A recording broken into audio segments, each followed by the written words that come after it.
有200萬可以直接躺平嗎？我直接告訴你準確的結論，如果你有200萬，板板正正、踏踏實實的可以躺平。那你可能會說啊，那如果將來通貨膨脹了，錢不值錢了，那應該怎麼辦呢？跟你沒有半毛錢的關係。通貨再膨脹，200萬也是200萬。不光是現在，未來幾十年能夠賺到200萬的人也是凤毛麟角。不要被互聯網上很多假象所迷惑。互聯網上的是人人都是千萬級別的老總，現實中房貸都快要交不起了。別說200萬，能夠現場掏出50萬的現金的人都不是特別的多，更多的是房貸欠着銀行大幾十萬呢，這才是一個真實的情況。那麼再就是你們担心的这個通貨膨脹，那我可以明確的告訴你，這個通貨膨脹並不是你想象的錢就可以隨便出來了，出越來越多。它其實更是一個還債的周期，是一個化債周期。從24年，聰明的人已經能夠感覺到化債這2個字就開始頻繁的出現在我們的生活當中，因為整個社會它都是在化債的。那麼貨幣是怎麼來的？是銀行從借貸當中把貨幣派生出来的。就比如說我們有30多萬億的基礎貨幣，然後呢就會有不斷的人去存，然後再去借，最後衍生出來了300多萬億的 M2 餘額。我用大白話給你們舉個例子就能夠听明白了。你現在所有看到的高樓大廈、會所、公園、更高級的建築，是我們當下創造的財富所建立起來的嗎？不是，是通過靠透支未來20年甚至30年的財富來創造的現在能夠看到的這種繁榮的景象。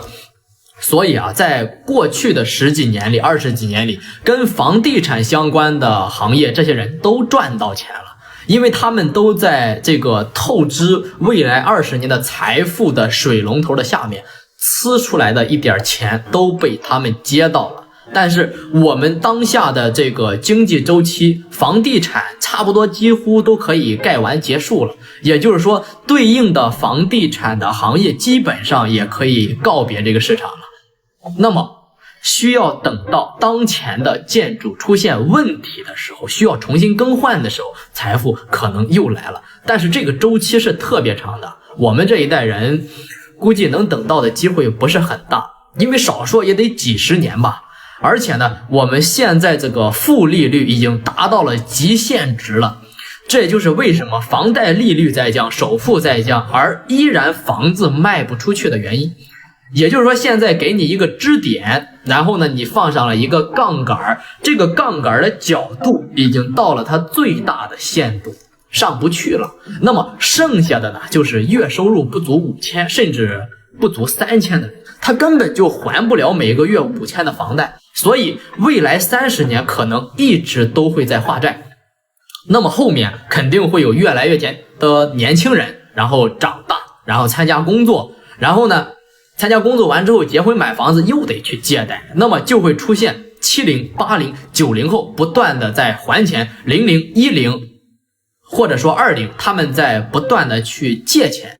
但是呢，年輕人是越來越少的，孩子是越來越少的，也就證明了借錢的人越来越少，還錢的人還是一個更大的基數。那麼70、80、90年代都處在這個大爆發的周期，集中在這個階段是負債、借錢、買樓，所以呢，他們就會集中的在未來20到30年去還這個賬。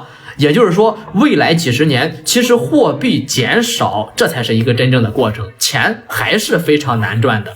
那麼另外一個角度就是說，商品的制造能力，就以當下这個商品的制造的效率，76秒就可以生產出一輛汽車，人呢是越來越少的，那你說它怎麼能夠通貨膨脹呢？